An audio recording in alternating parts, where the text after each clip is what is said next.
Meus amigos, boa tarde. Bom, em nome da diretoria da Academia de Medicina de São Paulo, queria dar boas-vindas a todos. Hoje, de modo particular, ao nosso acadêmico José Luiz Martins. Em nome do José Luiz Martins, que é nosso membro emérito, queria cumprimentar todos os acadêmicos aqui. Seja muito bem-vindo, José Luiz, hoje em todas as reuniões. Eu também queria salientar aqui a presença do Josefran Berto Freire, doutor José Josefran, que ele é presidente da Associação Brasileira de Medicina Legal e Perícias Médicas, e já aproveitando também o nosso querido acadêmico João Sampaio de Almeida Prado, é também presidente dessa entidade no estado de São Paulo. Então, sejam muito bem-vindos aqui nessa reunião e também, carinhosamente, eu queria agradecer ao acadêmico Almeida Prado pela indicação do nosso palestrante de hoje aqui, tá? Nós vamos falar agora. Queria reforçar a todos os senhores, senhoras, a presença, dizer que a nossa reunião tem prazo para começar e para terminar. Então, nós temos que tentar terminar a reunião em torno das 14 horas por um contrato que nós temos com a Associação Paulista de Medicina. Então, pedimos que todos sejam bem recebidos, façam seus comentários no momento oportuno, objetivamente, nesses momentos. Eu queria dizer pequenas palavras, mas de coração, ao nosso palestrante, o doutor Estevão Vaz de Lima, que é graduado pela querida Escola Paulista de Medicina. Ele é membro da Associação Brasileira de Psiquiatria. Ele é membro também da Sociedade Brasileira de Psicanálise, da International Psychoanalysis Association. Ele é professor convidado também para falar sobre transtornos mentais relacionados ao trabalho no Instituto de Psiquiatria da USP, da Universidade de São Paulo. Também ele é convidado a proferir palestras no curso de formação de juízes da Escola Judicial do Tribunal Regional do Trabalho. E ele é autor de 2 livros, Burnout, A Doença que Não Existe, e Pseudoscience and the Hypermedicalization and Argument Against Burnout, um livro publicado na Inglaterra. Então, com essas pequenas, mas afetuosas palavras, eu faço a introdução do doutor Estevão, que, se quiser ficar à frente, pode ir à frente, e nós estaremos aqui, depois faremos as nossas colocações no momento oportuno. Muito grato, doutor Estevão. Haverá telefone lá. Telefone não, microfone.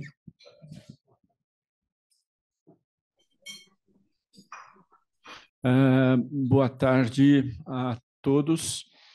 Inicialmente, agradeço muitíssimo ao convite que muito me honra para me apresentar aqui na Academia de Medicina de São Paulo. Agradeço ao convite feito pelo Dr. Hélio Belliomini e, na pessoa dele, a todos os membros da academia. Agradeço também ao Dr. João Sampaio de Almeida Prado, que foi quem sugeriu o meu nome. É com muita honra que me apresento numa instituição dessa relevância e dessa importância. O tema, agradeço também a Monielle e a toda a equipe por todo o apoio, agradeço a presença de amigos, amigas, a da minha filha também aqui, e enfim. O tema que eu vou falar é esse aqui. Eu, inicialmente, logo depois que eu dei o título para a palestra, fiquei um pouco preocupado e liguei para o doutor Hélio, disse, doutor Hélio, mas as pessoas vão estar numa tertúlia, será que não vai ser um pouco indigesto isso aí para elas, né? E ele me tranquilizou, disse que não. Eu falei, não, então vai esse título mesmo, né? Bom, então o título é esse, o Burnout, o maior desserviço para a medicina em 50 anos. Vou tentar mostrar para vocês a razão desse título. E, para eu começar a falar, eu gostaria de dar uma referência, por que é que eu estou falando essas coisas, de que lugar que eu estou falando, qual que foi a motivação, quais são as origens disso aqui. Eu fiz medicina na Escola Paulista e já durante o curso eu tinha muito interesse em psiquiatria e aprendi muita psiquiatria já frequentando as reuniões clínicas do Departamento de Psiquiatria da Paulista. E no quarto ano aconteceu uma particularidade na minha formação, que uma residente me disse que uma instituição tradicional da psiquiatria em São Paulo estava retomando o antigo hábito de ter acadêmicos morando lá dentro. E, para resumir a história, eu fui morar aqui, dentro do Sanatório Bela Vista. Eu era do interior, morava em República, e eu vivi 3 anos aqui dentro. Era uma chácara enorme, o Bela Vista ficava ali no finalzinho da rua Joaquim Floriano, na virada para a rua Iguatemi, um endereço inesquecível para mim, rua Iguatemi número 9. E, portanto, eu aprendi muita psiquiatria ali durante esses anos, tinha convivência com psiquiatras de diversas orientações, discutia psicopatologia com o pessoal do corpo clínico, onde havia professores da Escola Paulista, inclusive, com os plantonistas. A minha formação em psiquiatria foi em bases de autores europeus, na época, que pensam a psicopatologia em profundidade. E, enfim, por uma característica pessoal minha, talvez, para entender um conceito, eu preciso ter uma experiência pessoal, íntima, assim, de que, digamos, usando uma figura, de que eu agarrei o conceito com as mãos. E nessa época aqui já surgiu um transtorno psiquiátrico que eu não encontrava. Eu vi de tudo no Sanatório Bela Vista, mas não via, nunca consegui identificar um caso do famigerado transtorno das personalidades múltiplas, né? E ficava intrigado, será que alguma coisa passou batido? Será que eu fiz anamnese direito? Não sei o quê.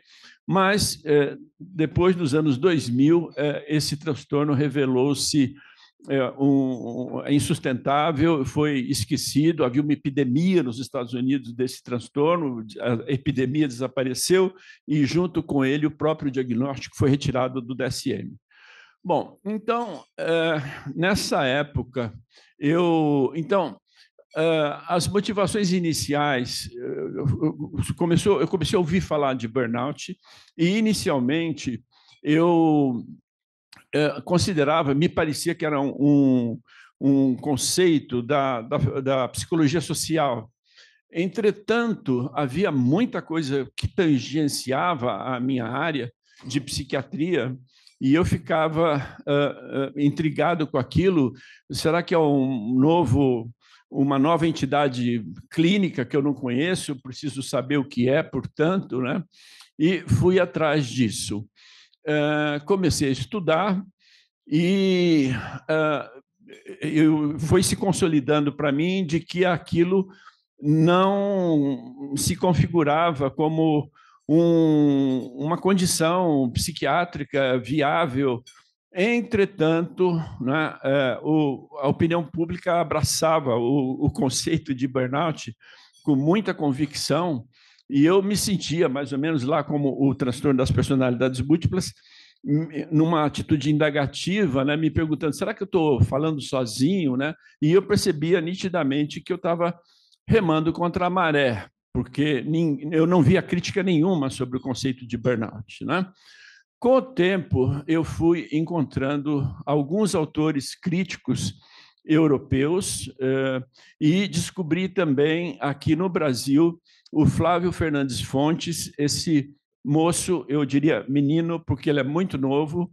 Ele é um psicólogo da Federal do Rio Grande do Norte e ele tem uma tese muito interessante sobre burnout, chamado Caso do Burnout. O enfoque do Flávio é histórico, é semiológico, linguístico, psicológico, é diferente do meu enfoque, que é muito mais clínico, como os senhores verão.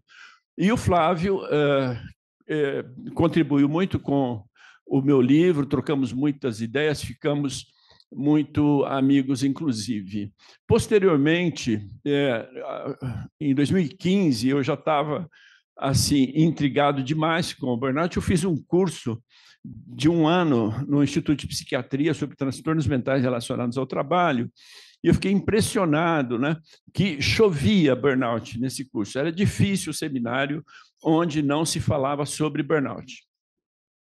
Aí, no final do curso, eles pediram para dar uma opinião só sobre o curso em uma lauda, né?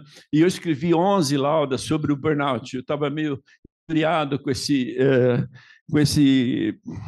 diagnóstico que eu não encontrava de jeito nenhum, não via sentido nele, né? A partir daí, eles começaram a convidar para dar algumas aulas de psicopatologia, e quando eu ia dar as aulas de psicopatologia, eu dizia para a Miriam Maziero, que é quem organiza esse curso, fala, Miriam, eu vou falar do burnout, né? E ela dizia para mim, não, tudo bem, você pode falar, mas diga que o ponto de vista é seu. Eu falei, não, não tem problema, o ponto de vista é meu. E, assim, aí, a partir disso, em 2018, o Dr. Marcos Mendanha leu meu livro, soube das minhas ideias, gostou muito e passou a me convidar para os congressos que ele organiza, o Congresso Brasileiro de Psiquiatria Ocupacional, que vai passar a se chamar agora COSMO, Congresso de Saúde Mental e Ocupacional, e ele passou a me convidar ano após ano, e com isso eu fui divulgando um pouquinho as minhas ideias, e em 2021 eu publiquei o meu livro. É mais ou menos essa história. Então, a motivação inicial era de um desconforto, né? Porque eu sentia o burnout como um verdadeiro corpo estranho na psiquiatria e na medicina. Em linguagem popular, assim, eu tinha um sentimento assim, peraí, estão invadindo a minha praia, com uma coisa que não se sustenta, não é? Muito bem. Então, o início foi esse. Eu gostaria de dar essa referência de onde que eu estou falando e por que é que eu estou falando. E, como um estímulo inicial aqui, eu vou dar uma frase do Charles Darwin, que se encontra num livro dele muito agradável, chamado A Expressão das Emoções no Homem e nos Animais. Ele está tratando de um assunto completamente diferente, que não tem nada a ver com filosofia da ciência, e, graciosamente, ele oferece essa frase aqui para nós, perdida lá no meio do parágrafo, né? Nosso tema atual é muito obscuro, mas, devido à sua importância, deve ser discutido um pouco mais detalhadamente, e é sempre aconselhável perceber claramente a nossa ignorância. É um princípio precioso para o pensamento científico, né? Você está ciente das suas limitações. É um conselho do Darwin, que deveria ter sido seguido pelos teóricos do burnout, mas nós vamos ver o que aconteceu aqui. Muito bem. Então, para situar para vocês de onde veio o conceito, ele vem com o Freudenberger. Freudenberger é um psicólogo de origem judia alemã, tem uma história de vida extraordinária, teve que fugir da Alemanha ainda menino. Eu não vou poder me estender sobre a história dele aqui, mas vale a pena ler um pouco da biografia do Freudenberger. E ele trabalhava e teve uma importância muito grande nesse chamado movimento Free Clinic, que surgiu em 1974. Era um movimento dedicado à assistência a pessoas em necessidade social e recebia muitos hippies na época, em plena efervescência do movimento hippie. E nessas clínicas, numa delas, na que ele fundou a St. Mark's Free Clinic em Nova York, eles notavam, né, que os hippies, quando algum deles entrava num estado de saúde muito ruim, eles usavam o termo burnout para se referir uns aos outros. Deu um burnout em fulano, deu um burnout em cicrana. Num segundo momento, os próprios voluntários da clínica passaram a usar entre si quando alguns ficavam deprimidos, angustiados e tudo mais, querendo desistir do trabalho.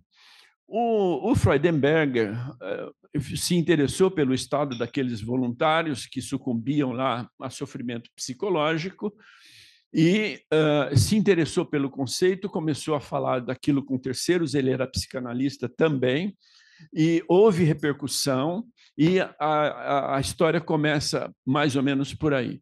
De importante sobre o Freudenberger, ele tem um artigo dele de 1974 chamado Staff Burnout. Esse artigo é dado pelos pesquisadores em burnout como sendo o artigo que criou o conceito de burnout.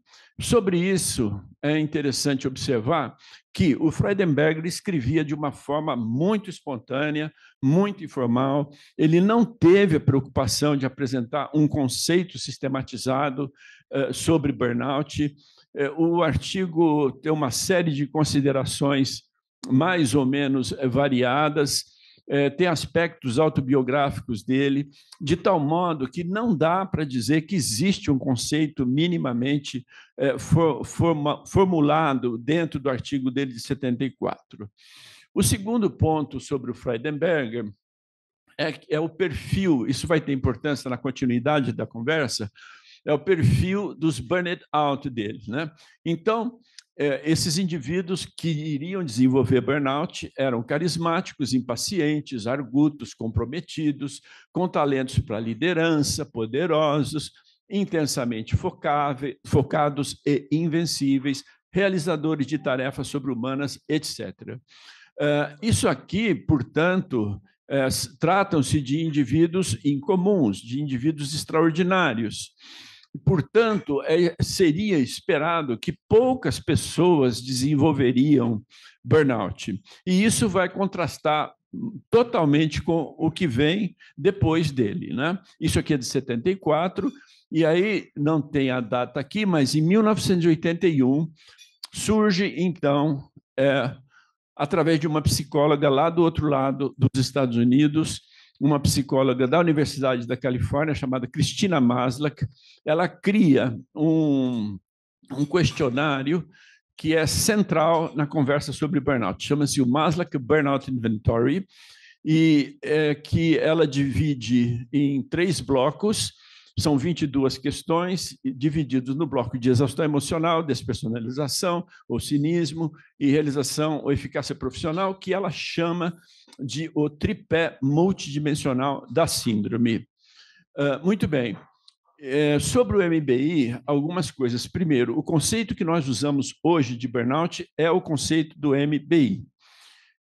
E ele é usado em mais de 90% das pesquisas sobre burnout, e ele foi adotado pela Organização Mundial da Saúde. Nós vamos ver isso logo adiante. Muito bem. Então, é importante para vocês entenderem a base das minhas críticas ao burnout, parte delas, que é relacionada ao MBI. O que acontece no MBI? São apresentados aqui, nas linhas, algumas perguntas sobre experiências desagradáveis com o trabalho. E nas colunas, as pessoas respondem conforme a frequência com que elas vivenciam essas experiências.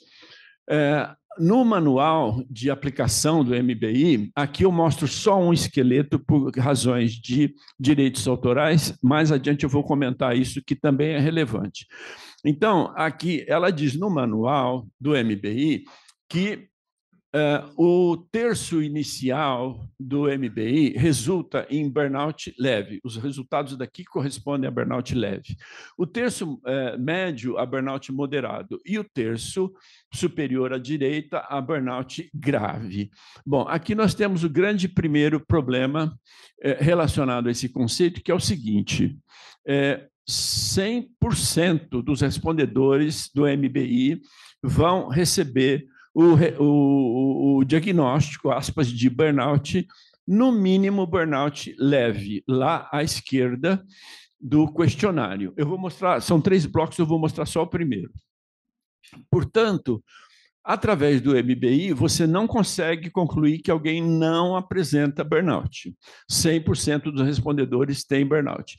Um outro aspecto que sobressai do MBI é o seguinte: a amarração interna desse questionário, a amarração entre os quesitos, Isso aqui é baseado em psicologia psicométrica, então é tudo estatístico. Isso aqui é para fins estatísticos, e a amarração interna do questionário depende de uma série de ferramentas estatísticas sofisticadas e são dados como boas. A amarração interna é boa. Entretanto, o que a gente percebe, por incrível que pareça, é que há um erro fundamental aqui no uso da estatística. Por quê? Ela usa as associações estatísticas para estabelecer relações de causalidade. Então, isso tudo aqui é relacionado ao trabalho, segundo ela. E nós sabemos, existem muitas anedotas aí sobre usar estatística como para encontrar a causa de fenômenos. A famosa história, o galo canta, o sol nasce, o galo canta, o sol nasce, 100% de correlação estatística, 365 dias por ano, virou o ano, o pesquisador vai lá, o galo canta, o sol nasce, e ele conclui, o sol nasce porque o galo canta. A estatística não serve para isso, nós sabemos disso, né? Esse é um outro grande problema desse conceito. Aí, o que está lá nos blocos, que eu mostro em separado, né? Eu dou apenas a essência do que está nos blocos, novamente, eu não repito na sua extensão, para evitar problemas de direitos autorais. Aqui no Brasil teve gente que já teve problema com a editora que administra os direitos autorais do MBI. Então, lá nos blocos, tem lá, a pessoa se sente exaurida, consumida, exausta ao final de um dia, tensão em meio a outras pessoas, cansado pela manhã, frustrado, sobrecarregado, as pessoas são uma fonte de estresse e o sujeito está no seu limite.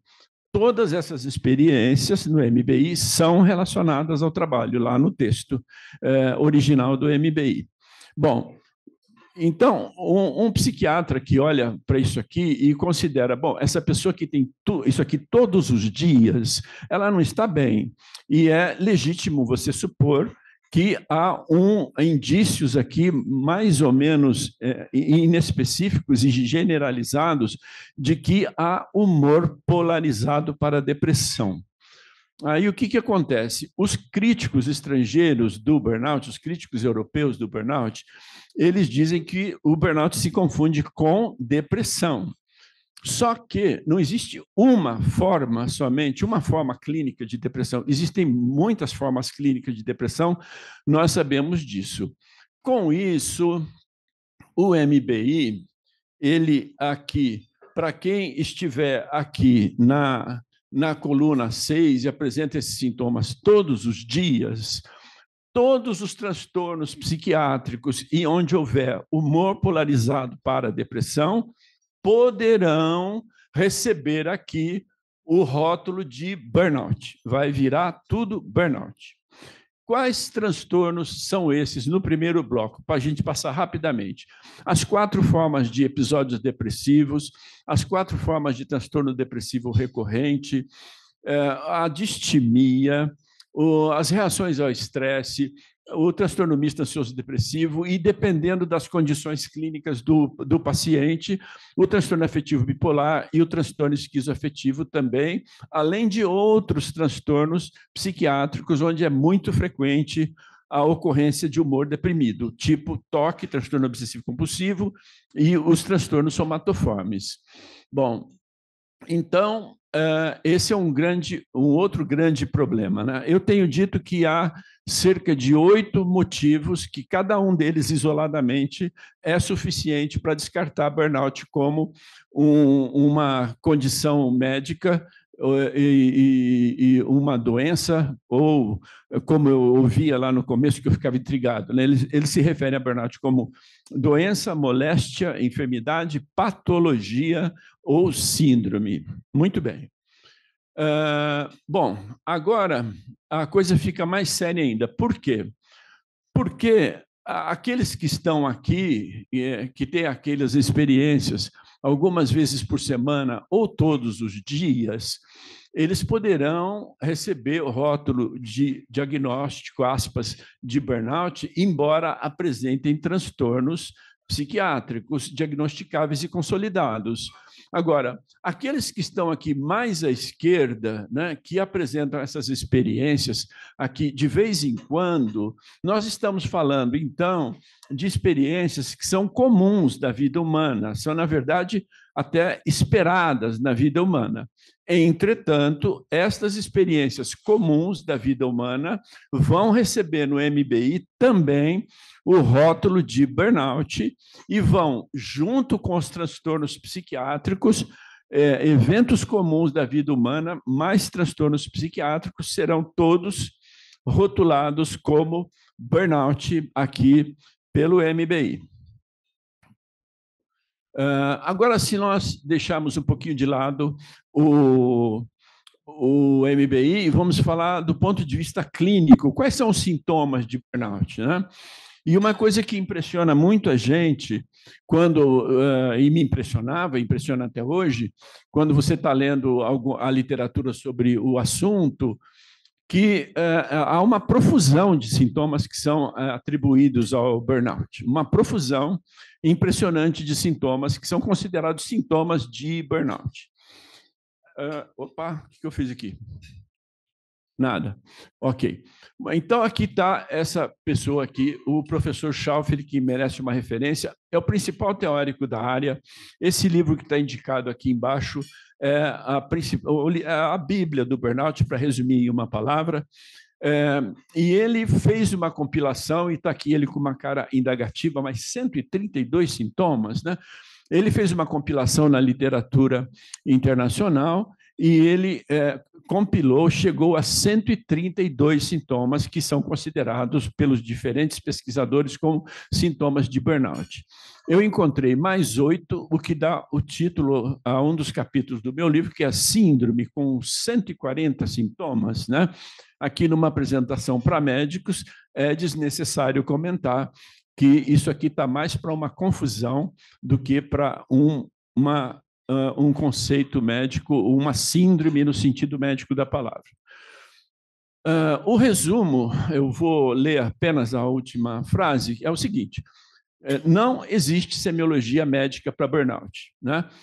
Não há um sinal sequer de burnout que você possa dizer, isso aqui é burnout, não é transtorno de estresse. Isso aqui é burnout, não é depressão em nenhuma das suas formas.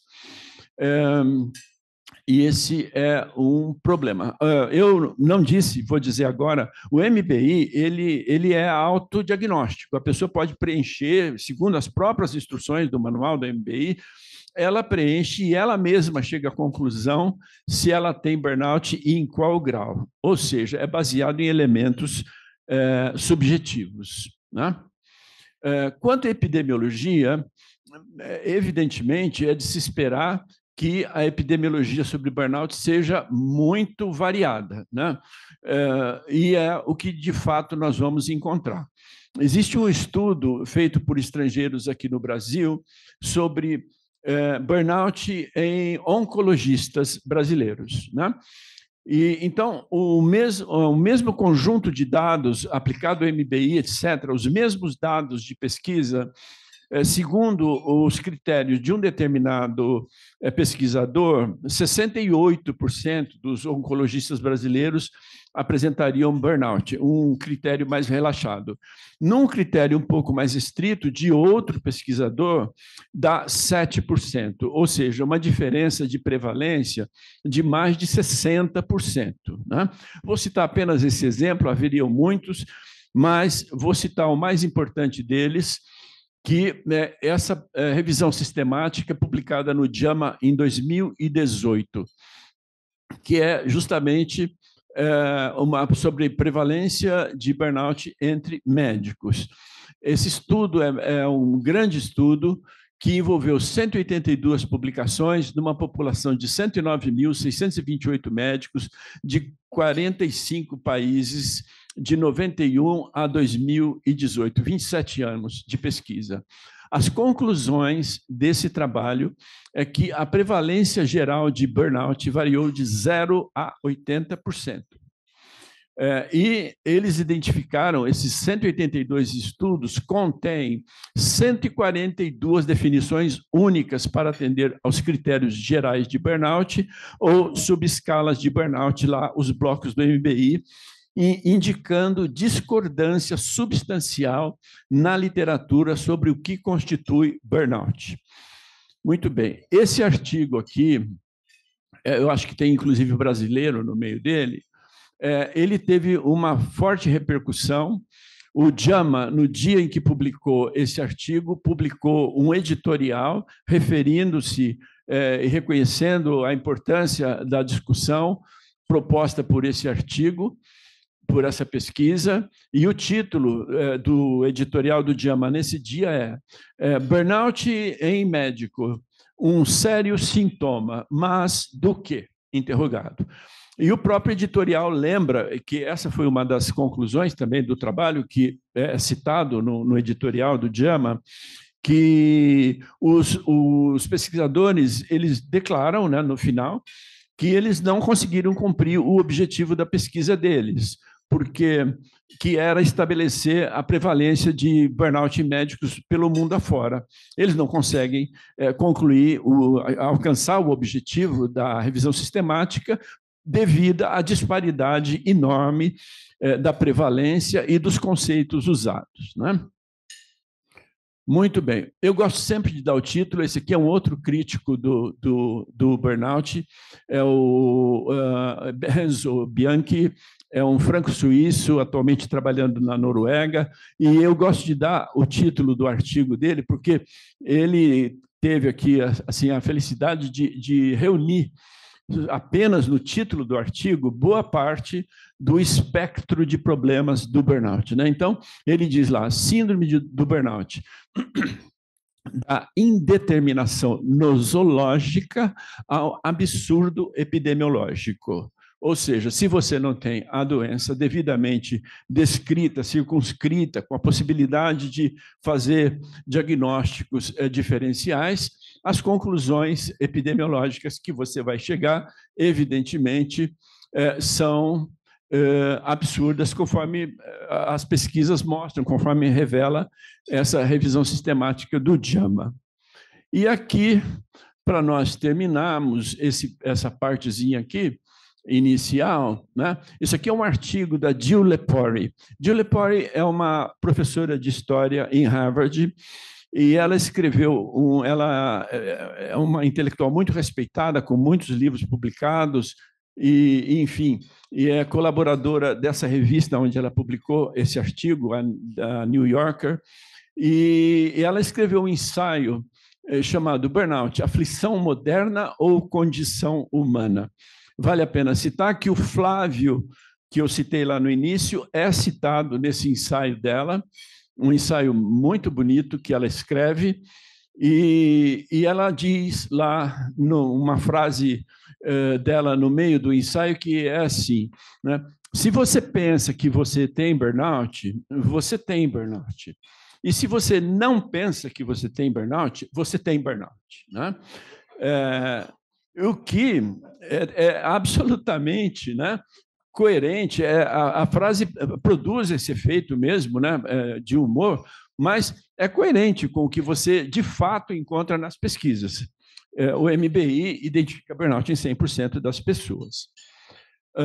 Bom, um outro ponto relevante aqui é o burnout na CID-11. Isso aqui gerou muita confusão, porque logo que a CID-11 foi publicada, como sempre, chove notícias nas mídias. Burnout agora é doença, segundo a CID-11. CID-11 passa a considerar burnout doença.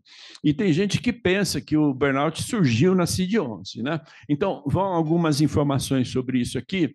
O que aconteceu com o burnout na CID-11? Ele estava aqui na CID-10 em problemas com a organização do seu modo de vida, desde 1993, se não me engano, né? Ele sempre esteve na CID, e ele passa para cá, para problemas com o emprego e desemprego, que na CID-11 passa a receber o código QD85. Muito bem, e aqui aconteceu o seguinte, logo que a notícia, que a CID-11 foi apresentada numa coletiva de imprensa pela Organização Mundial da Saúde, 2 dias depois, os técnicos da OMS foram rapidamente para a página oficial, porque eles se deram conta da confusão que se formou nos meios de comunicação com essa história, burnout agora é doença, e eles publicaram essa nota aqui. Burnout está incluído na CID-11 como um fenômeno ocupacional. Não é classificado como uma condição médica. Está descrito no capítulo que fatores que influenciam o estado de saúde e o contato com o serviço de saúde, que inclui motivos pelos quais as pessoas entram em contato com o serviço de saúde, mas que não são classificados como doenças ou condições de saúde. Quem quiser acessar esse link aqui, é só digitar WHO 28 Burnout, que chega a isso aqui, publicado 2 dias depois da apresentação da CID-11 para a opinião pública e para os meios de comunicação. Muito bem. Aqui está a imagem original. Se vocês notarem, eles quiseram frisar que não é mesmo uma condição médica, puseram o não em negritos. E aí vem a definição de burnout da CID-11. Então, ele diz o seguinte: burnout é uma síndrome conceituada como resultado do estresse crônico no local de trabalho que não foi gerenciado com sucesso. Ok, tá certo. Os locais de trabalho podem ser disfuncionais e gerar estresse nos seus funcionários, nos seus trabalhadores. Até aqui, ok. Aí, eles, para resumir, eu não vou ler tudo, mas, para resumir, eles dão a definição de burnout do MBI. Está lá. Esgotamento, sentimento de negativismo ou cinismo, eficácia profissional reduzida, que corresponde ao tripé multidimensional da síndrome. Isso não foi notado só por mim, claro que a OMS adotou o MBI como o conceito de burnout do MBI, e o Schaufeli, aqui em 2020, publica, né, para aumentar a confusão, a definição de burnout de Maslow e colegas é adotada, declarando implicitamente que o MBI deve ser usado para avaliar esse fenômeno ocupacional. E aqui vem o problema dos direitos autorais.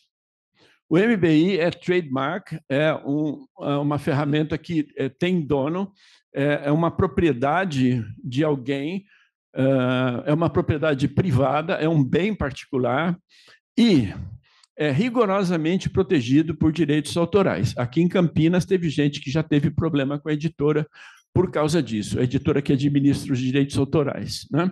Bom, acontece que a OMS adotou, sim, os autores do MBI, eles dizem o seguinte: na prática, o conceito de burnout coincide com o MBI e vice-versa, ou seja, são sinônimos. Tem um crítico dinamarquês que pega essa frase, dobra e diz o seguinte: burnout é o que o MBI mede e o MBI mede o que é burnout, né? Uma circularidade aí. Bom, se eles são proprietários do MBI, a OMS definiu um fenômeno cuja pesquisa a seguir os parâmetros dados pela OMS dependem de dinheiro, de pagamento. Você, para pesquisar esse fenômeno, você tem que pagar.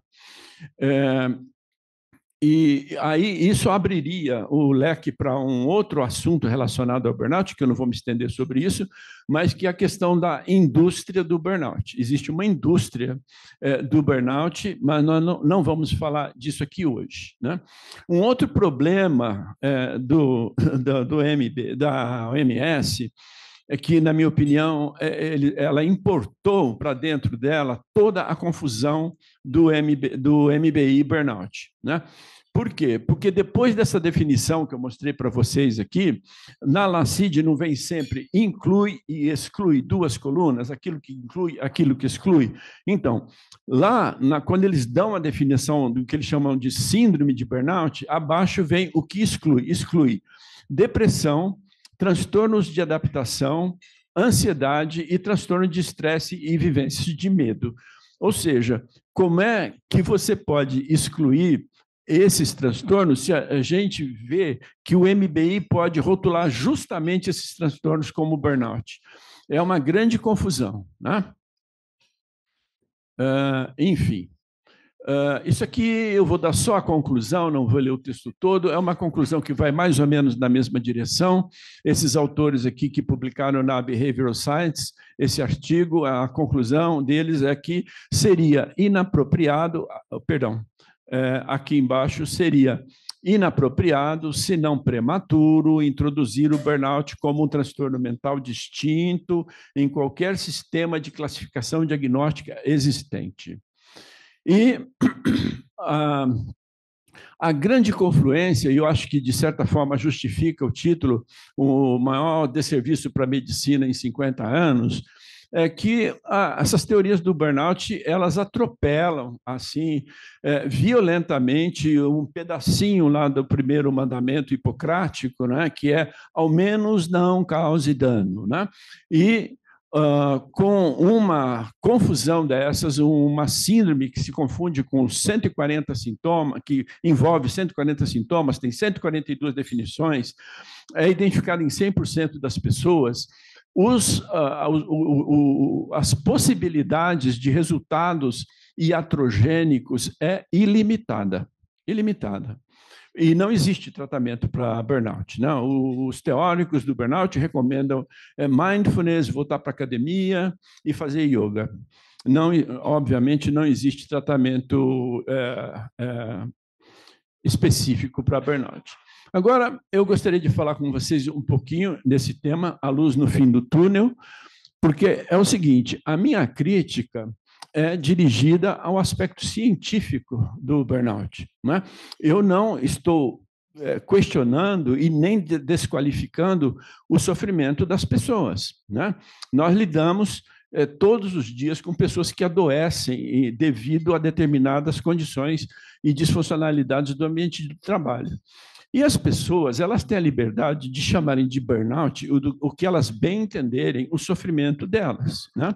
Então, no meio disso aqui, vai ter muita gente que tem lá um problema uma vez por ano, etc., e que pode informalmente chamar de burnout. Você vai poder também ter pessoas que estão num evidente quadro de estresse pós-traumático, ou de estresse agudo, ou de transtorno de adaptação, ou de diversas formas de depressão relacionadas ou não ao trabalho, que vão também chamar de burnout. É uma questão das pessoas isso aí. Agora, a minha crítica é ao aspecto científico. Quando esse cidadão vai bater as portas da ciência para perguntar o que vocês têm aí dentro sobre burnout, né, o que nós vamos encontrar é isso aqui, infelizmente, né? Aí eu tenho, evidentemente, que eu fico pensando, né, porque há pessoas que apresentam queixas queixas sensíveis, né? E a gente tem que ouvir as pessoas necessariamente, né? O negócio não é descartar o sofrimento das pessoas. A gente tem que ouvi-las e tem gente que diz, olha, eu já tive estresse, eu já tive depressão, é diferente, geralmente descrevem como um estado de exaustão e de esgotamento de longa duração. E eu, refletindo sobre isso, por conta do funcionamento espontâneo e inconsciente da cabeça da gente, um dia me ocorreu a lembrança de um fenômeno da infância, não é? E eu me lembrei que havia animais, né, de carga de trabalho que, quando submetidos a muito esforço, a muito trabalho, geralmente tocados por um condutor cruel, e submetido a sofrimento, esses animais, num determinado momento, eles arriam. Eles entram num estado de paralisia e você não consegue tirar eles mais do lugar, eles não trabalham mais, mesmo sob estímulos dolorosos, né? Aí eu fiquei pensando comigo se esse fenômeno teria sido estudado cientificamente, né? E eu fui atrás disso e cheguei a esse conceito da psicologia experimental. Na psicologia experimental, esse Seligman, um pesquisador muito importante na área, que acabou criando um conceito central em psicologia experimental, ele fez uma experiência em que, resumindo, ele usava cães e impunha sofrimento a esses animais, com choques elétricos. Essas experiências aconteciam nos anos 60, hoje em dia não passariam por um comitê de ética, por um comitê científico, porque não se permitiria mais esse tipo de sofrimento com esses animais, mas, enfim, as experiências foram feitas. E como é que eram essas experiências? Ele punha três grupos de cachorros, um grupo controle, que não acontecia nada com eles, um grupo que era submetido aos estímulos dolorosos, a choque, e que tinha uma alavanca para escapar. E eles escapavam e evitavam o choque. E um terceiro grupo que dispunha da alavanca, mas a alavanca não funcionava e eles tomavam choque seguidamente. O que aconteceu? Esse terceiro grupo, num determinado momento, quando eles liberam o cachorro e põem apenas uma tabuinha desse tamanho assim na frente deles e dos outros dois grupos, o cachorro do segundo grupo ele toma choque e ele pula fora. E esse cachorro que está aqui, ele continua tomando choque e ele pode sair, romper um obstáculo desse tamanho e ele fica ali parado, né? Eles chamaram essa experiência, em português, de desamparo aprendido, em inglês está errado ali, porque não é emendado, é learned helplessness, né? A tradução de desamparo não é muito boa, em português seria alguma coisa assim como insocorribilidade aprendida, né? Aí, evidentemente, eu fui me perguntar se existiriam esses estados de exaustão extrema e de ausência de reatividade aos fatores estressores. Eles chamam esse estado em que esses animais de experiência ficavam, eles chamam de passividade resignada. Passividade resignada. E fui atrás para saber se isso aqui foi estudado em humanos, e a experiência foi traduzida para humanos, houve um desenvolvimento da teoria, um desdobramento da teoria do Seligman, e obviamente que sem aplicar estímulos dolorosos em humanos, os estímulos são sensoriais e cognitivos, e eles identificaram que em humanos também existe esse estado de exaustão absoluta, não é? E eles aplicam esse conceito, por exemplo, à questão da violência doméstica, né? Então, eles explicam que por que certas mulheres não saem da situação de violência doméstica? Por que elas não vão à polícia? Por que elas não se rebelam contra aquilo? Por que elas não contam para ninguém? A teoria do desamparo aprendido explica isso. Elas estão numa situação de incontrolabilidade do fator estressor e acabam sucumbindo e tornam-se indiferentes a isso. Uma amiga minha, psicanalista, me deu um exemplo muito eloquente, que me lembrou muito, né, as experiências do Seligman, de uma paciente dela que sofria dessa condição de violência doméstica, e dizia para a minha colega, ela disse que ela não sai da situação porque, para ela, é como se ela tivesse com os pés dela pregados no chão, né? Então, essa experiência do Seligman lembra muito, né? É praticamente a mesma coisa que a experiência que eu sabia da minha infância. Para quem tem contato com zona rural, ou conhece um pouco do funcionamento de equinos e moares, né? Essa condição desses animais não é a mesma coisa que empacamento. O empacamento é outra coisa. Isso aí é um estado de exaustão absoluto que o animal entra. Então, isso aqui é aplicado em humanos. Eu estou estudando esse assunto faz mais ou menos 1 ano e meio, estou muito animado com isso aqui, e o que me chama a atenção aqui, né, que tem um fator diferencial aqui, que é o seguinte: diferentemente dos transtornos de estresse, o que acontece nos transtornos de estresse? O indivíduo continua reagindo de alguma forma aos fatores estressores. Nesta condição aqui, ele não reage mais, não existe uma reatividade ao fator estressor. Talvez haja aí alguma luz no fim do túnel, eu não tenho nenhuma hipótese formulada sobre isso.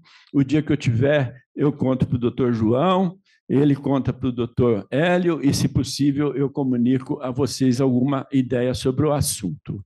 Muitíssimo obrigado pela atenção de vocês.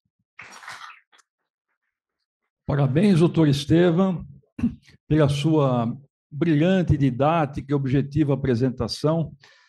E gostaria também, de seu nome, agradecer a toda essa plateia maravilhosa que o senhor conseguiu reunir nessa tertúlia. Eu tenho a impressão que se tivesse mais alguém, nós teríamos que botar no corredor ou paralelamente aqui, porque hoje é uma das plateias maiores que nós tivemos aqui. Parabéns e muito grato. Obrigado, colega. Convido o senhor a degustar a sua alimentação, enquanto eu passo aqui alguns outros detalhes. Depois daremos a palavra a todos aí. Hoje faremos digamos assim, não seria bem uma quebra de protocolo, mas algo inusitado. O nosso acadêmico Almeida Prado me pediu um minuto especial e eu realmente achei muito interessante e vou conceder esse minuto a ele. Na verdade, tem um colega nosso aqui, que é o doutor Gabriel Ramos Senise, está aqui presente. Gabriel, por gentileza, vem aqui à frente. O Gabriel, ele galgou a condição de especialista na área da Associação Brasileira de Perícias Médicas, medicina legal, e gostaria de receber esse certificado das mãos de dois eminentes colegas dessa área.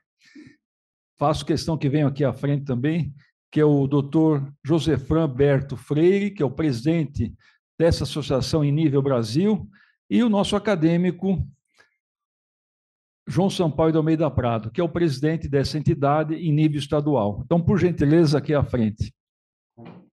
Vou passar a palavra agora, rapidamente, aos presidentes que façam suas considerações. Bom dia a todos. É um imenso prazer nessa casa, que é um grande símbolo da cultura.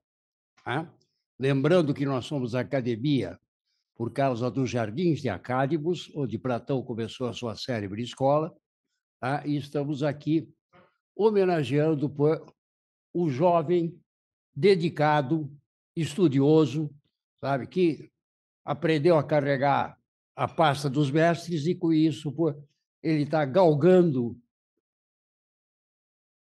na escala de subida do conhecimento. Professor Berto Freire. Bom, gente, bom dia, boa tarde. Começamos antes do meio-dia, mas onde eu moro, em Bragança Paulista, a gente diz que boa tarde é só depois do almoço. Então, quero agradecer a vocês todos por estarem aqui neste evento em que o Estevão deu esta brilhante visão do que significaria a síndrome, entre aspas, de burnout. Parabenizar o Estevão e especialmente parabenizar o Gabriel, que passou na prova de medicina legal e perícia médica. Ele é um jovem que permite futuro à especialidade. Nós temos lá na nossa associação uma preocupação muito grande em se trazer os jovens para perto, porque a maioria dos meus colegas são todos já com certo tempo, não tanto quanto o meu, porque aos 78 anos e 53 de formado, eu estou naquela fase da vida que tem mais história do que futuro, obviamente. Então, o que nos permite a possibilidade de futuro é se trazer cada vez mais os jovens para dentro da especialidade. Quero parabenizar o Gabriel e especialmente agradecer a vocês todos. Parabéns.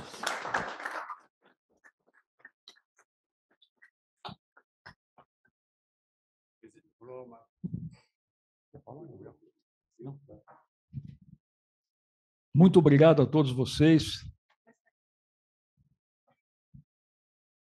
por esse momento singular da nossa tertúlia.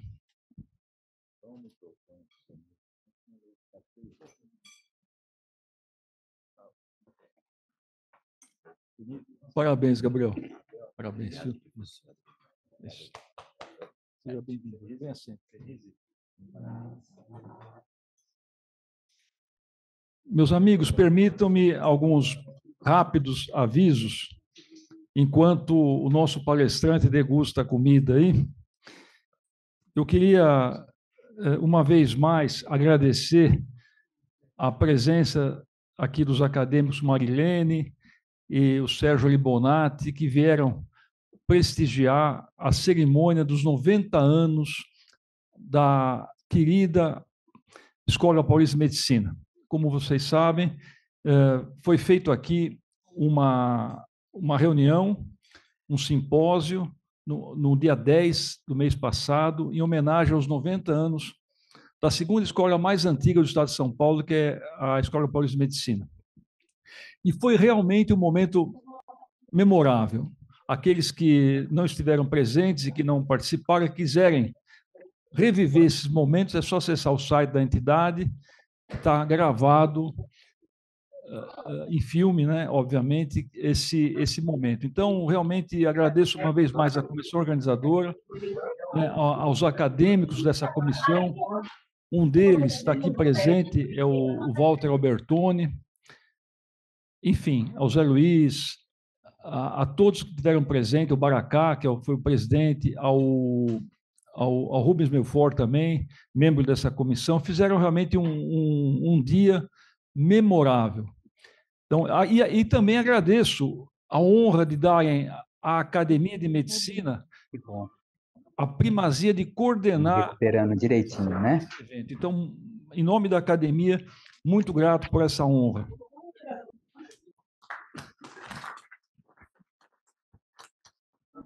Não. O nosso querido acadêmico Marcelo Zugaib, professor da USP, como vocês sabem, foi eleito membro titular da insigne Academia Nacional de Medicina, do Rio de Janeiro. Ele vai tomar posse no dia 18 de junho, semana que vem, lá no Rio de Janeiro.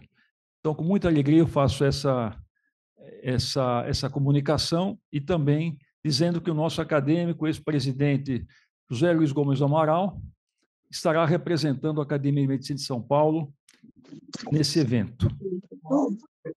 Para aqueles que não adquiriram e quiserem adquirir, conversem com a Monielle sobre a insígnia acadêmica chamada Roseta Acadêmica. É um valor módico e está disponível aqui para os membros da academia. É realmente uma taxa pequena, que é mais um símbolo, mais uma insígnia acadêmica, além do PIN da academia. Eu queria também cumprimentar tanto o acadêmico Paulo Manuel Pego Fernandes, por ser convidado a fazer uma visita à Universidade de Miami, esteve lá no mês passado, e também o Constantino, que está aqui presente, pela live que ele deu. Então, notícias boas, como eu sempre falo, temos que divulgá-las. E queria também falar alguma coisinha sobre o prêmio da Academia de Medicina de São Paulo, que está em andamento, e a comissão julgadora está avaliando os 5 trabalhos que receberam, realmente todos muito de alto nível, e, obviamente, sob pseudônimo. E refriso que membros da academia não podem concorrer a esse prêmio. Ele tem 2 categorias, categoria de médicos e a categoria de estudantes, de acadêmicos e estudantes. Com relação ao processo de eleição de 4 novos membros, como todos sabemos, nós tivemos 6 candidatos que estão concorrendo a 4 vagas, e houve uma comissão avaliadora para saber se esses candidatos estariam enquadrados de acordo com o estatuto para concorrer, e essa comissão avaliadora, formada por 5 acadêmicos, referendou os 6 candidatos. Isso significa que, para esses 6 candidatos, isso já é uma vitória. porque todos eles têm nível para pertencer à academia. O que vai faltar é simplesmente a eleição deles, que deve ser feita por maioria mais um dos votos. Eu queria também, por falar em acadêmicos, desses 6, 3 estão aqui presentes, e eu queria, de uma forma carinhosa, saudá-los. Vou saudá-los por ordem alfabética. Se deixar de saudar alguém, por favor, me avise. Queria saudar aqui a presença do Eduardo Barros Puertas. Muito obrigado. Queria saudar também a presença da Ida Alzira Gomes Duarte. Bem-vinda. E também saudar a presença do Sidney Glina. Eu não mencionei, mas, obviamente, todos os doutores, professores, estão aqui prestigiando a nossa tertúlia. Muito grato a todos vocês. E mais uma notícia boa para vocês, para os concorrentes. Hoje, na reunião da diretoria da Academia de Medicina, houve o por bem postergar uma semana a mais digamos assim, a campanha eleitoral. Tá? Então, os candidatos já começaram a fazer as suas campanhas, e alguns acadêmicos também apoiando, eventualmente, essas campanhas. Então, a diretoria resolveu, de uma certa forma, postergar a campanha. Então, a eleição foi postergada para mais uma semana à frente. Uma eleição esse ano vai ser a primeira na história da nossa entidade que será por mídia eletrônica. Então, não há tanto aquele problema de mandar carta, esperar, responder, pôr no correio, voltar. Realmente, dá para votar em 1 minuto, mas os acadêmicos terão uma semana para votar. Então, a data de votação, mediante referendo da diretoria à reunião de hoje, será do dia 2 ao dia 9 de julho, mês que vem. Então, os acadêmicos em condições estatutárias de votar, ou seja, os acadêmicos adimplentes, receberão o link para votação e o farão do dia 2 ao dia 9 de julho, que será de uma terça a terça-feira. E, na quarta seguinte, na reunião da diretoria, verificaremos, também pela mídia eletrônica, inicialmente a diretoria, e depois a diretoria vai divulgar oficialmente os candidatos. Não havendo mesmo os candidatos únicos têm que ter maioria mais um dos votos, mesmo os candidatos únicos. Por isso que é importante a campanha. E os candidatos que estão concorrendo a 2 cadeiras que tem 2 candidatos concorrendo, esses também têm que ter maioria mais um dos votos. Na eleição passada, houve um empate técnico, então foi para um segundo turno. Então, havendo empate técnico, faremos também um segundo turno por via eletrônica. E algo que eu queria já pedir para vocês colocarem na agenda dos acadêmicos, convidados, enfim, concorrentes, é que nós já pedimos, aqui tudo tem que ser feito com antecedência, então nós já nos programamos para que no dia 31 de outubro, que é o último dia de outubro, que vai cair numa quinta-feira, a cerimônia solene de posse dos 2 membros honorários já eleitos e, possivelmente, de mais 4 membros titulares. Essa solenidade será aqui no Anfiteatro Nobre da Associação Paulista de Medicina e, obviamente, depois daremos detalhes aos empossandos. Então, era isso que eu queria apresentar. Nós temos aí 25 minutos para comentários e perguntas, e eu peço encarecidamente que todos que forem se manifestar sejam objetivos. Aqueles que estão à distância também, queria saudar, e poderão também fazer perguntas e comentários desde que queiram. Então, por ordem cronológica, aliás, cronológica não, de manifestação, Rui, há mais alguém que gostaria? O Akira, Marilene, Clóvis, Pompeu, Saul e o Sidney. Bom, nós já temos aqui 7. Então, por gentileza, objetividade. Então, na ordem, o acadêmico Rui Teixeira Teles, por favor. Rui Teles Pereira, desculpa. Parabéns, doutor Lima, pela apresentação. Eu queria falar para o senhor que realmente é um assunto que todos estão falando, não é só médico. Eu almoço quase sempre no meu clube, no Paulistano, com um grupo grande de pessoas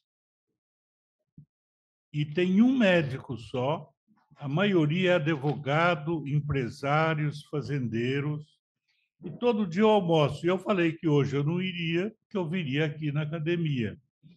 Eles queriam saber o assunto, eu falei, eles falaram, preste bem atenção para falar para nós. Então, não médicos estão todos interessados nesse assunto, parabéns pela sua... Vai ser difícil falar no nível do que o senhor falou aqui, mas vamos tentar passar alguma coisa, porque quando eu fiz medicina nos anos 60, não existia burnout e uma série de outras coisas. E foram inventando essas coisas novas que realmente algumas são atrapalhadas e o senhor explanou muito bem. Parabéns. Rapidamente, só lembrando ao nosso presidente, primeiro que parabéns, porque estão sendo tertúlias muito boas e bem concorridas. Mas lembrando que, conforme o nosso colega de Bragança, que tem menos futuro do que história, muitos de nós temos menos futuro que história. E eu já tive dificuldade, com quase 80 anos, de entrar aqui, senta muito apertado, a comida que chega no fim já chega frio para quem comeu no fim. Então, lembrá-lo que alguma coisa tem que ser feito nesse ambiente para a gente poder atender os de 80, de 90, que nós somos muitos assim, né? E desculpe a demora, parabéns, está tudo muito bom. Obrigado, Rui. Você é um jovem, viu, Rui? O querido Akira, por favor. Bem, primeiramente, professor Estevão, parabéns aí pela apresentação. Eu tenho algumas dúvidas, mas não nesse assunto, é na mesma linha, tá? Se me permite, isso é uma dúvida de um mero ortopedista, né, que não entende muito da medicina, tá? Então, eu tô trazendo a dúvida aqui com relação à TEA, com relação ao autismo. Tá? Por quê? Porque, no meu entendimento, de um mero ortopedista, existe um superdiagnóstico, e principalmente um supertratamento, tá? Um excesso, tá? Não me passa pela cabeça você indicar 50 sessões de terapia, tá? Para o tratamento da TEA, independente aí de que espectro ele está, é tudo na mesma linha, né? E o que está acontecendo? Isso é uma despesa enorme, enorme para a saúde do Brasil, tá? E quando você judicializa, como este assunto já existe uma comoção aí social, o juiz dá um parecer favorável a toda a judicialização que existe, tá? E vou falar em números, tá? Quando eu falo aumento do gasto, no SUS nós não temos, né, isso, mas seguramente está tendo que aumentar os centros lá de tratamento, tá? Eu vou falar dos planos de saúde. Lá atrás, qual era o maior gasto do plano de saúde? Na inovação, novas tecnologias. Depois passou o quê? A parte de medicamentos, tá? Com os novos remédios, com os novos e tal. Hoje, com esta questão, sabe qual que é a maior despesa do plano de saúde? O tratamento dessa terra, tá? O tratamento disso daqui, tá? Será que existe tanto isso e é necessário um tratamento de 50 terapias por semana? Tá? Com psicólogos, fono e tal.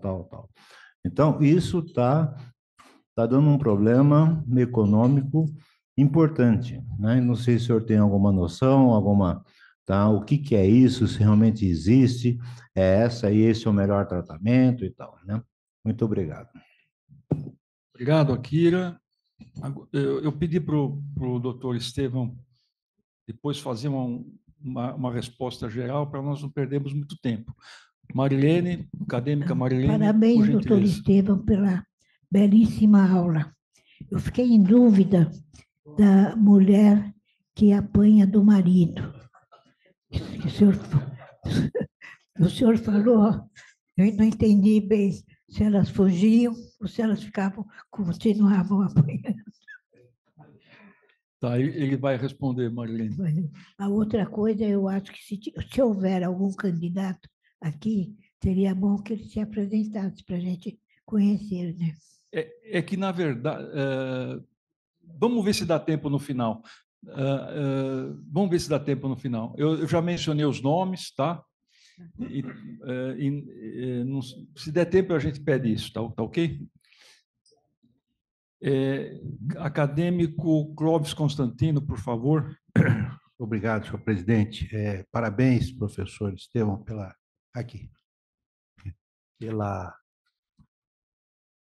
parabéns, professor, pela brilhante exposição, fácil de se compreender a sua tese. Eu creio que o senhor conheça um filósofo e médico francês que faleceu em 1995, o Georges Canguilhem, e que era um expert em epistemologia e história da ciência. E ele escreveu um livro muito importante que se chama, e a tese dele se baseava nessa temática, que se chama O Normal e o Patológico. É o livro do Georges Canguilhem. Ele dizia que nem tudo que se imagina patológico é patológico. Isso é uma questão, por exemplo, uma pessoa com síndrome de Down é uma pessoa normal com síndrome de Down. Uma pessoa com síndrome de Down que adquire uma pneumonia é uma pessoa com síndrome de Down normal doente, num certo período, porque adquiriu uma pneumonia. Então, a minha pergunta, neste aspecto, até porque o Canguilhem dizia que há muitas formas de normalidade, eu citei uma doença congênita, nesse aspecto, como é que o senhor imagina o burnout, de acordo com a sua exposição, os seus estudos, seu conhecimento, e mais essa interface que eu coloquei agora desse autor francês. Obrigado. Grato, Constantino. Agora o acadêmico Antônio Carlos Lima Pompeu, por favor. Muito obrigado. Eu acompanho as atribuições, ou seja, o brilhantismo da apresentação do professor Estevão Lima. Um tema extremamente complexo, inteiramente controverso. E eu quero gastar esse meu minuto aqui para transmitir ao senhor as sensações pessoais que eu tive ao longo da sua apresentação. No início, buscando autodiagnóstico. No início da sua apresentação, eu julguei que eu estou bem próximo ao burnout. Bonito esse nome, né? Burnout, Alzheimer, stress, feelings, né? Mas eu acho que do início, eu estou bem próximo desse burnout. Com o desenvolver da sua apresentação, eu cheguei à conclusão, puxa vida, eu estou com burnout. Eu estou com este burnout. Aquela sequência de sintomas, aí eu me enquadro ali. Mas o tempo foi passando e eu fui me aproximando das suas conclusões, e aí eu cheguei à conclusão, eu não tenho burnout, coisa nenhuma. Isso aqui qualquer um pode estar. Uma casuística que a presença de burnout varia de 0 a 80%, é muita coisa. De tal maneira que eu quero cumprimentá-lo e dizer que realmente é um tema muito difícil e complexo de ser apresentado. Eu sou cirurgião e o cirurgião tem assim umas manias de querer ser mais objetivos, né? Porque para mim, se fosse simplificar tudo isso, eu acho que o burnout do trabalho é muito relacionado à satisfação do que o senhor faz. Eu, quando jovem, eu dava plantão sexta-feira como cirurgião de emergência no Hospital do Servidor Público, no sábado no pronto-socorro do Hospital das Clínicas e no domingo na casa maternal, 72 horas seguidas. E não consegui me aproximar do burnout.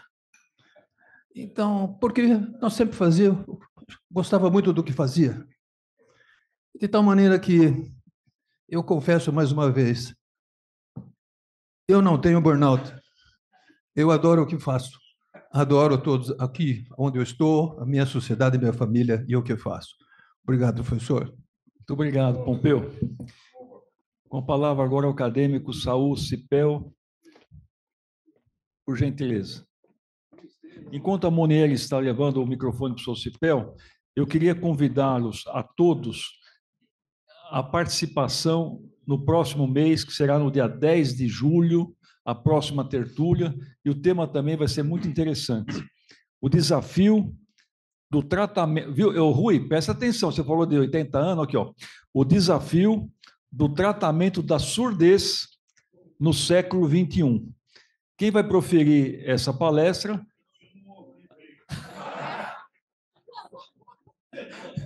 É capaz de eu repetir, alguém falar que não viu bem também.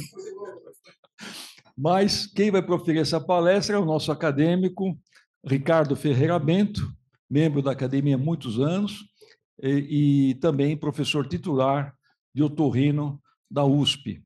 Saul Cipel, com você a palavra. Obrigado.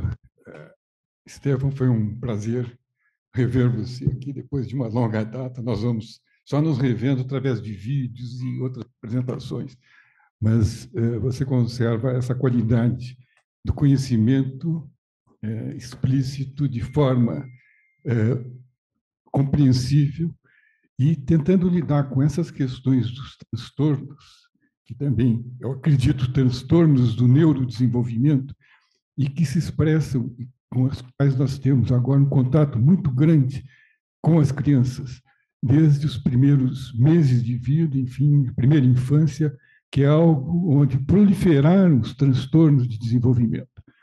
E é curioso que o conjunto de transtornos de desenvolvimento, embora às vezes tenham nomes diferentes, eles têm domínios de áreas que se manifestam muito superponíveis, que é o caso agora do burnout.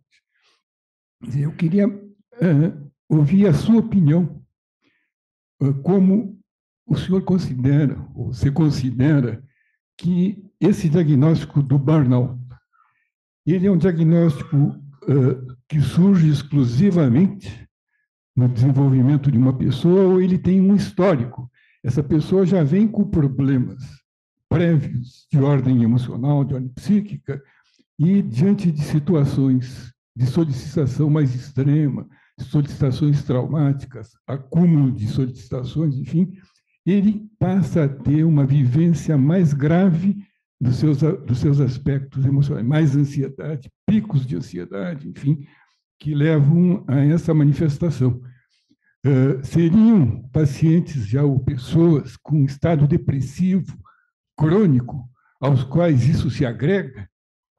Ou, de outra forma, é possível fazer uma diferença clara entre o burnout e um estado depressivo crônico que se agudiza?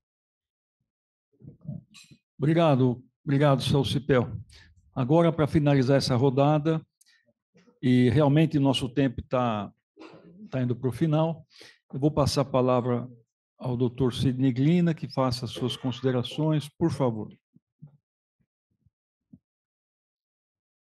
Não, primeiro agradecer pela opção de estar aqui mais uma vez, parabenizar ao professor Estevão, não só pela aula, mas pela postura argumentativa em relação ao burnout, né? O senhor está indo contra a corrente, né? O senhor está indo contra a maré.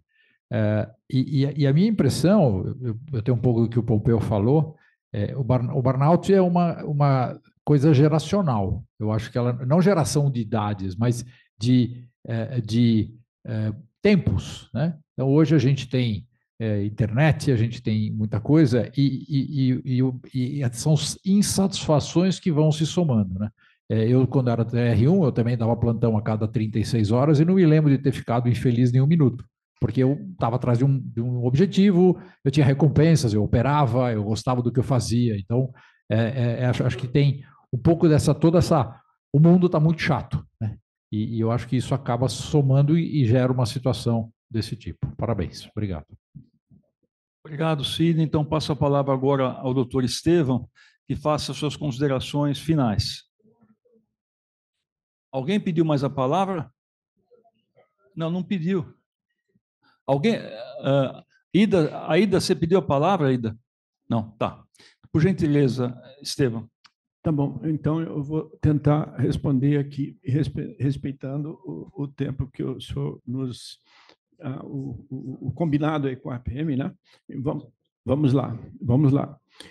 Agradeço ao doutor Rui pelas observações, muitíssimo obrigado. Ao doutor Akira, nós temos vivido, sim, várias questões relacionadas ao TEA. Do meu ponto de vista, houve um alargamento do espectro diagnóstico e realmente há indivíduos que até hoje não foram identificados, né, como TEA e que podem ser hoje. Nós temos lidado muito com TEA em adultos, né, e muitos casos de criança. Essa questão desses tratamentos de 50 sessões por semana, nós estamos cientes disso aí que acontece, não sei o que vai ser disso, a gente tem ouvido falar muito, né? Há dias, numa ação judicial, a seguradora mostrou que havia gasto 3,5 milhões de reais em um tempo X lá com a criança, para conseguir um resultado limitado. Agora, existem casos, sim, inclusive em adultos que nós temos visto e que apresentam realmente dificuldades e sofrimento consideráveis devido a essas características que antes não eram consideradas, né? Agora, existe, no geral, a psiquiatria está em crise, né? Existe, no geral, um alargamento de diagnósticos. O Dr. Guido Palomba tem um livro sobre o assunto chamado A Decadência da Psiquiatria Ocidental e que há uma superinclusão de diagnósticos, ele faz uma crítica a isso. Um dos principais psiquiatras do mundo, o Alan Francis, ele tem um livro, ele foi o chairman do DSM-4, e ele critica pesadamente o DSM-5, e ele diz, ali brincando, né, que se depender do DSM-5, ele, a esposa e os 2 netos têm 6 diagnósticos psiquiátricos, né? É um problema. Bom, doutor Constantino, não, sim, a violência doméstica. Eu vou tentar responder para a senhora.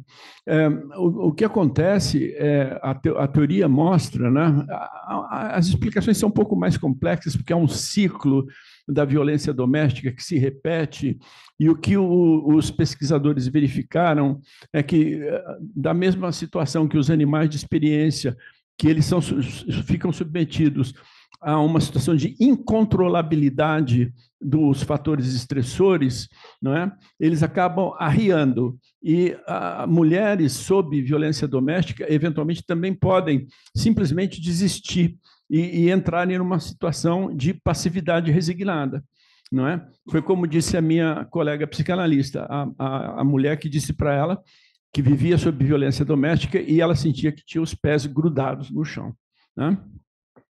Não sei se consigo responder a senhora. Doutor Constantino, como que eu imagino a situação do burnout? O problema todo do burnout é a confusão, né? Se eventualmente existe um estado de esgotamento com características específicas diferentes dos transtornos de estresse, eu acho que está por ser descrito, porque o que nós temos aí com o burnout é pseudociência, né? E eu acredito que não é só pseudociência sob o viés médico, não, né? É pseudociência sob o viés de teoria da ciência mesmo, né? A Maslow, quando ela mandou pela primeira vez, eu não disse isso, mas quando ela mandou pela primeira vez o MBI para um editor, ela recebeu de volta os originais do MBI com um bilhetinho curtinho assim: nós não publicamos psicologia pop, né? Mas, enfim, pegou, é fácil, todo mundo gosta, todo mundo se identifica com aquilo, e cresceu a coisa em torno do MBI burnout. Então, eu acho que o problema todo é a confusão, a impossibilidade de diagnóstico, tudo vira burnout, etc. Num grande desserviço para a medicina, no caso, e para as pessoas em geral, né? Para o público em geral, né?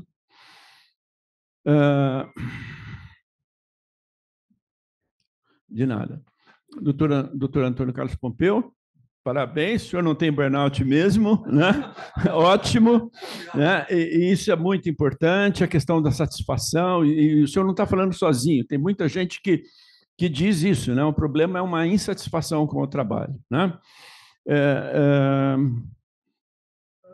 Bom, a questão da depressão, doutor Cipel, existe um trabalho específico também em médicos, né, que mostra o risco de você diagnosticar burnout num médico, por exemplo, que tem uma depressão grave. Não tem como fazer distinção, não tem como fazer. Pode facilmente passar por burnout, não é?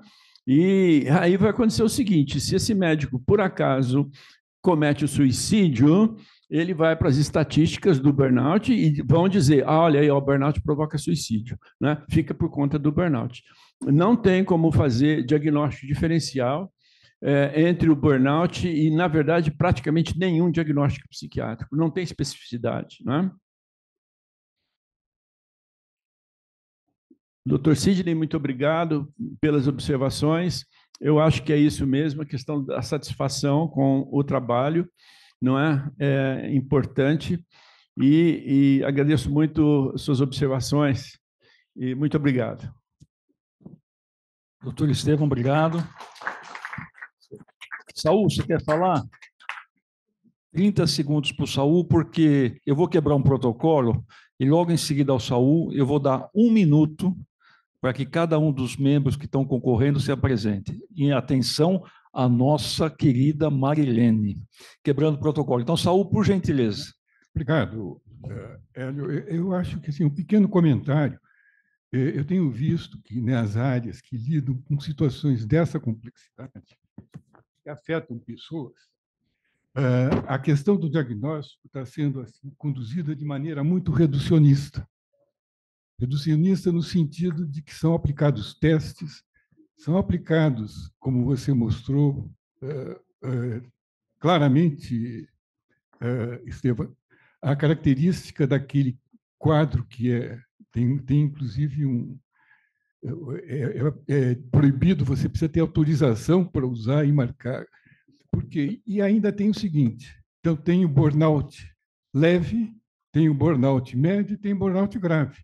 Bom, nas mãos de uma pessoa experiente pode ser que dê conta disso. Senão, os leves, aqui eu acho que, bom, até o próprio Pompeu referiu, de vez em quando ele se tocou com isso. Mas como ele tem experiência, ele viu tudo isso e está conseguindo tirar uma conclusão, ele chega ao ponto de dizer, bom, essas manifestações nós todos temos. Isso está acontecendo no TEA também.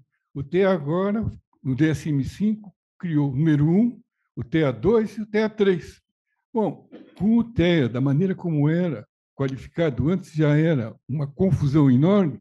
Agora, TEA1, o que é o TEA1? Então, somos todos anormais? Eu acho que essa teria...